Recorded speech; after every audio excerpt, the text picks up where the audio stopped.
नमस्कार दोस्तों, स्वागत है एक बार फिर से आपके अपने चैनल VIIC में। और सभी का एक बार फिर लेटेस्ट अपडेट के साथ हार्दिक हार्दिक अभिनंदन है। बहुत बहुत स्वागत है दोस्तों। चैनल पर नए हैं और सब्सक्राइब अभी तक नहीं किया है तो लेटेस्ट अपडेट लगातार आती रहे, इसके लिए चैनल को सब्सक्राइब जरूर कर लें। चलिए दोस्तों, स्टार्ट करते हैं आज का वीडियो। तो दो बहुत ही महत्वपूर्ण मुद्दों पर हर चर्चा करेंगे और सबसे अधिक सोशल मीडिया पर छाए रहने वाले मुद्दे हैं। एक तो है पदवृद्धि से संबंधित और लेटेस्ट अपडेट काफ़ी कुछ इसकी आई है, पॉजिटिव न्यूज़ आई है, इसके बारे में बात करेंगे।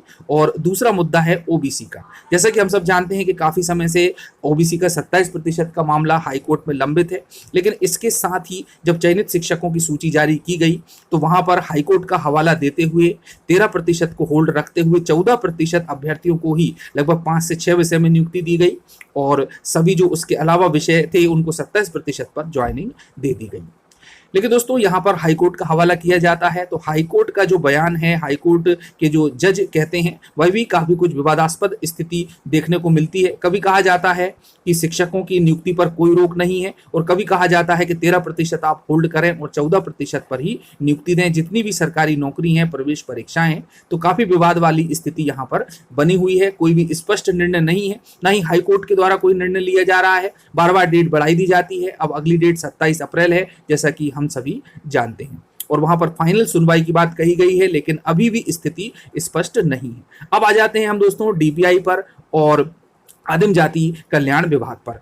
तो डीपीआई की स्थिति की यदि बात करें तो वहां पर 5-6 सब्जेक्ट को रोका गया है, लेकिन यहां पर भी आदिम जाति कल्याण विभाग के साथ एक रूपता नहीं है, समरूपता नहीं है। काफी कुछ अनियमितता देखने को मिली है, जहां पर ओबीसी के कई सारे अभ्यर्थियों को सभी विषयों में होल्ड पर न रखते हुए उनको नियुक्ति दे दी गई है जनजाति विभाग में। तो ये भी एक विवाद का विषय बना हुआ है और लगातार, जैसा कि आप पिक्स के माध्यम से देख पा रहे हैं, कि धरने पर बैठे हुए हैं, प्रदर्शन जारी है और अपनी बात को पहुंचाने का प्रयास किया जा रहा है शिक्षा मंत्री तक, मुख्यमंत्री तक, कि आखिर हमने ऐसा क्या गुनाह किया है जिसकी वजह से हम लोगों को नियुक्ति नहीं दी गई, जबकि SC, ST, OBC, EWS सभी को नियुक्ति दी जा चुकी है। हमारे साथी विद्यालयों में पहुंच चुके हैं, शिक्षण का कार्य कर रहे हैं। तो दोस्तों, इस प्रकार की कंडीशन बन रही है और मैं आप लोगों को एक वीडियो क्लिप के माध्यम से ही बता देता हूं जिसमें आप लोगों को और स्पष्ट संदेश मिलेगा। उसके बाद हम पद वृद्धि के संबंधित अपडेट के बारे में बात करेंगे। 2018 से हमारी भर्ती निकली थी और आज हमारी भर्ती को 4 साल होने पे आ रहे हैं, पर अभी तक हमको नियुक्ति नहीं मिली है। और ये सारा सिर्फ ओबीसी के साथ ही नाइंसाफ हुआ है। बाकी सारे सब्जेक्ट को मिली है, सारे जर्नल कैटेगरीज को मिली है, जर्नल ST, SC सबको। जिनके नंबर हमसे कम है आज वो भी नियुक्ति लेके बैठे हैं और आज हम रोडों पर बैठे हुए हैं ओबीसी वाले, सिर्फ 27% आरक्षण पर। अंदर जाके चलिए दोस्तों, ये तो हुई बात ओबीसी की और इसका न्याय कब मिलता है, कब सुनवाई होती है, ये तो आगे आने वाला समय ही बताएगा और निश्चित रूप से जो आंदोलन है वो जरूर सफल होंगे। अब हम बात कर लेते हैं पद वृद्धि आंदोलन की। तो दोस्तों, लगातार काफ़ी समय से रंजीत गौर जी, ममता निगम जी और भी कई ऐसे अभ्यर्थी हैं जो कि पद वृद्धि के लिए लगातार प्रयास कर रहे हैं। और जैसा कि हम सब जानते हैं कि यदि हम मुख्य रूप से वर्ग 2 की बात करें, वैसे तो लाखों की संख्या में सभी विषयों में पद खाली हैं, लेकिन 50, 60, 100 और 18 पद निश्चित रूप से ऊंट के मुंह में जीरा के समान है। और यहाँ पर इन पदों की संख्या की बात करें तो 2 लाख अभ्यर्थियों ने परीक्षा दी और सरकार ने पद खोले सिर्फ 228। और अभ्यर्थियों का कहना है कि यदि इन पदों का डिस्क्लोजर पहले से ही पता हो जाता कि 50, 60 और 100 पद आएंगे तो हम लोग सोच समझ करके फॉर्म भरते और तैयारी करते। लेकिन गवर्नमेंट के द्वारा जिस प्रकार से भर्ती के पदों की संख्या कम निकाली गई है वह वाकई में काफ़ी कुछ सोचनीय है, विचारणीय है और इन पदों को निश्चित रूप से बढ़ना चाहिए।